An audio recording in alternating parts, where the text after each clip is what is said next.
LGBTQIA plus. A lot of you probably don't even know what that means. Today, we are going to discuss what it's like to be gay right here in Tulsa. Today, we are going to discuss the topic that so many people seemingly have a problem with, especially here in the Bible Belt: being gay, queer, whatever you want to call it. And I have with me Sheena Graywall, who's going to talk about this topic with me. How are you, Sheena? I'm doing great today. How are you? I am great. So, gay people. That's me. No, why do you think people have a problem with gay people?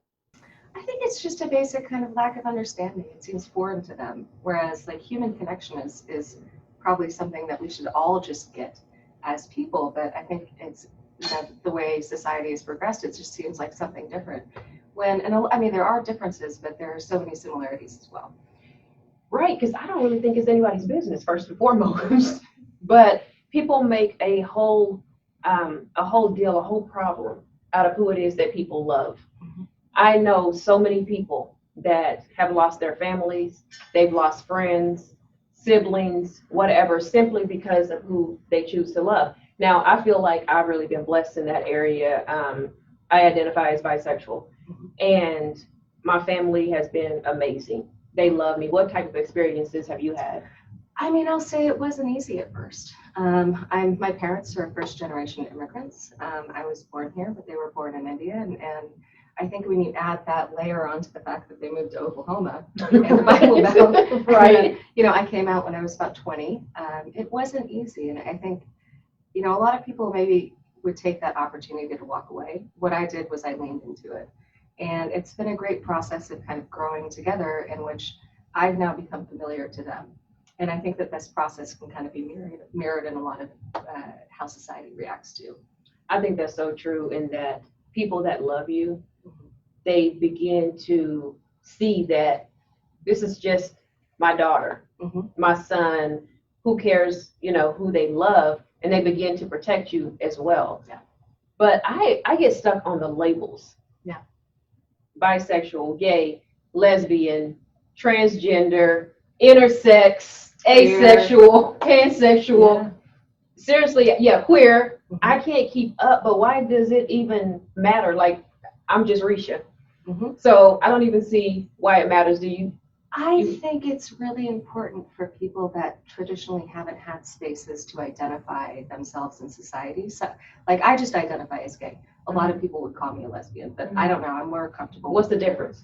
I don't know. I think that when I was growing up, gay was more readily identifiable to me.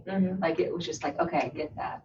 But I think for a lot of people, having that sense of like ownership of their identity and that space even within the gay community, because the gay community is as diverse as society at large. Exactly. I think that that's kind of an important thing. And I think when people talk about like, oh, the letters are going to be the alphabet, like, who cares? Yeah. Like, if someone finds a home and an identification, I think that's great. That's great. I would agree with you, but it really, really seems to trip people up. Because I think if we would think about people as humans first, right, and not this label that we affix to them, I really think it would make it easier for people to transition into who they are. Yes, I think so. I think we can also do that in tandem. Like, I can be Sheena and I can be gay at the same time. Society doesn't let you be Sheena and gay. I'm hopeful. I think we can do it. No, you kind of brought up intersectionality a little bit. You talked about being Indian. You talked about being gay. And I get what you said about your parents, but can you dive a little deeper into that? Because that's really, that really becomes more difficult for people being Black and being in a different community. I mean, it's like, it begins to add layers onto how it is that people view you and how they treat you. So can you dive a little deeper? I mean, I think it's layers and intersections. Like, if we really want to talk about being Indian, we have to talk about how we were colonized. So Indian culture is not even just Indian culture in and of itself. It's British culture on top of Indian culture affecting values. And then you have that whole system. And then, with a lot of immigrants, my parents came here. We didn't have any family here when they got here. We still have very few family members here. So you have these really tight-knit family, like nuclear family units. Mhm. And those family units kind of carry whatever came with us as immigrants. And a lot of that is about survival and about assimilation. Mhm. And I think when I came out, like that was one of the biggest worries is we wanted you to assimilate. Is this going to keep that from happening? Right. And so, you look at all those intersections and the fact that, they trained in DC. When they moved to the States, they were in New York for a bit. They just hit the pavement. Mhm. They didn't have jobs. They found jobs somehow in DC, so they trained there. And then their best friends moved to Oklahoma, so they came here as well. My dad came down because my mom was pregnant and looked at a practice in Sand Springs, and he was like, "I love it," because my dad's from a farming community. Gotcha. Yeah. My mom got here and she didn't talk to him for a couple months. But then, yeah, so they kind of came from a conservative society into another conservative society. And I think, their biggest worry was to take care of us because Mhm. that's all we had. And so you look at all those layers of it and then kind of breaking out of that system and breaking out of that mold, that's coming out in so many different ways. And, I think a lot of people don't understand that it's not just like, hey, I'm gay. It's, hey, I'm gay within this system, this system, this system. And that's society, family, kind of culture, Exactly. history, all that kind of stuff. And so, Exactly. yeah. And you continue to be oppressed with each of those marginalized things that you have to deal with. So what was the most difficult part for you of coming out? I think it was exactly as you said. I think I thought I was just Sheena. And then all of a sudden I wasn't Sheena anymore. And that was at least with kind of, family, extended family, friends, like, what people were going to think. And I was like, I'm just the same person. Mm-hmm. I'm just sleeping with someone that you thought I wasn't going to be sleeping with. Right. And that's none of your business. Exactly. Yeah. And why do people care? I think that's the thing that irritates and frustrates me the most is that when you think about someone being gay or you think about someone being in a same-sex relationship, the first thing that people go to is what is happening personally in your bedroom. What does that have to do with anybody? I don't think any parents want to know no kids want to know anything about their parents. Like, can we just leave that alone? Yeah. I think knowing that someone has found a person that will treat them right, be respectful, love them is all anybody should want for someone that they care about. Yeah, absolutely. And I think that part of the issue with that, like, it comes down to kind of like attachment issues in the queer community because, our primary attachments are to our parents, and then those attachment bonds break, and we take those into our relationships. I think if we had more support from our communities, from our immediate families and things like that, it would be reflected in healthier attachments in the community as well. I love that. How is it that that you found to really be who you are and not care what anybody thought, whether it was your parents, friends, whoever? That's a big question. It took a long time. Okay. And I don't know, I'm very comfortable with who I am, but I don't know if that's ever going to be a finished process.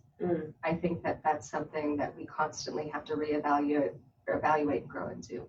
I think a lot about who I am in terms of value systems.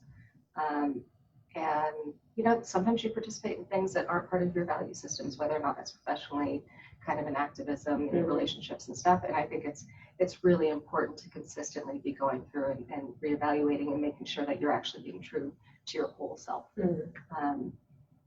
As of being gay, I'm like, hey, I'm gay. Like, I'm really comfortable saying that. But that's, I've been at the front of chairs of things and in the front of organizations and things like that I really did have to be comfortable stepping out there. Right. And do you feel safe in every space saying that? No. It's not that I won't say it. It's, do I intrinsically feel safe? No. I'll still say it though. Right. Yeah. Because it's important to be who you are no matter what anybody thinks about it. So how do we help those coming up behind us? It's seemingly they have it easier, right? Because people seem more open, but we all know that they really are not. It's probably still the same level. I just think it's more covert in a lot of ways. But there are, because I see kids like schools now, even have clubs for LGBT kids that would have never existed when I was in school. I went to Catholic school and graduated in 2002. Okay, being gay wasn't part of what we did. Exactly. So what advice would you have for maybe a kid that's seeing this and saying, oh my gosh, I don't know what to do? I think number one, we're sitting here. I think that's an important thing to note, that we're sitting here on a local television station in Tulsa, Oklahoma, discussing this. I think that's a really important, like that would have never happened when I was young. I think number two is, I don't think it's necessarily always easier. Maybe it's easier to have the language and the community to come out to, but I think kids contend a lot with social media and kind of how their lives are developing, like their maturation as part of social media, and they're probably getting pushed back in ways that you and I didn't get. Whereas we could kind of come out to our small circles, they're coming out to an entire school. So, you know, if you need to kind of take some time for yourself, just do that. Right. I think that there's, you know, in some ways we understand being part of the community is you know, coming out. But then you can also maintain space for privacy and maintain space for your own self-care in that. I think look for people in the community that you identify with. The gay community, as I said, the queer community is very diverse. So really look for the people that like make you feel safe. I think that's a really important thing. And luckily that is something that, you know, places like, you know, online that maybe aren't your friend group and Snapchat, but like you'd be really safe where you're going. But there are lots of community spaces where you can find like people. You know, only recently have I begun to reach out to queer Salvations online. And that's something that, you know, when I think about like, have I really come into my identity? I think that's something that I haven't done yet, because I was one of the only Indians I knew growing up. And there, I mean, statistically, there aren't that many queer Salvations, you know, so finding that, and I mean, there's little things like the language our parents use, like their behaviors and things like that, and how they've reacted to us, like that's a whole new level of being seen. And, you know, I think it's just that kind of process of continually finding your space, and knowing when, like, you don't have to jump. If you want to jump, jump. But if you don't want to, you can take the steps you need to make sure you're feeling good and safe within yourself. I love that. What about, there's a lot of conversation in the LGBT community about the fact that it's not very inclusive in and of itself. I mean, I'm Black, you're Indian, but in and of itself, especially here in Oklahoma, I know that there's just been a lot of conversation about how do we become more inclusive within that community, because there's a lot of people and a lot of people still don't feel safe. And again, back to intersectionality, when you add in race, and race seems to be the biggest factor there, but when you add that in, you don't feel socioeconomics too. That Things like that. That's true, because it is a myth that the gay community is like rich, like everybody is we wealthy. With like Will and Grace and things like that, where it's like that was your model of being gay, and if you weren't that type of gay, were you really fitting in? Exactly. You know. Exactly. So how is it that those outlier groups do fit into the community? You have any thoughts about that?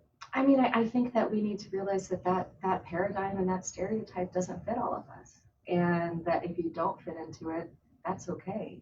And you don't necessarily always have to be dressed amazing or like be a great dancer or like have great taste in you know, like things like that. Like just because you don't have those signifiers doesn't mean you're any less part of the community. You know, I think especially with BIPOC, queer people, it's tough because you are dealing with those BIPOC. Black and Indigenous people and culture. Okay. Sorry, that's kind of a term used in activism. And we like to use acronyms, obviously. But yeah, I mean, I think that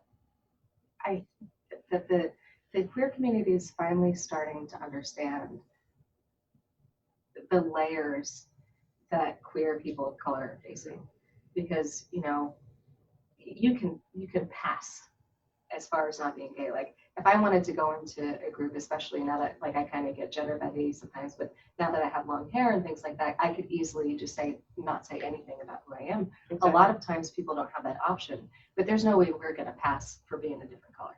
Exactly. You know, and I think that that's something that the queer community especially white gay people are kind of starting to understand in a way because of the cultural climate and this is social climate we're living in right now. I think so too, because people have talked about it for years, but now I think along with everything else is collectively people are looking at all of these things and saying, how can we do better? Yeah. The other thing you brought up was you said gender bending and and some of the myths associated with being gay, whether it's wealth, whether it's dressing nice and all of those things. Mm-hmm. That was one of the reasons that I truly didn't feel like I fit. Like I'm not big on rainbows and glitter. Right. You dress nice. And well, see, that's also what Black folks like to do. So it had nothing to do with that. Yeah. So it's like there are a lot of myths that also make people not want to identify, or they're not myths. I mean, there's some truth to it, Mm-hmm. but because you don't fit in, again, there's the fitting piece, and because you don't fit in, you don't feel like you have a place. Yeah.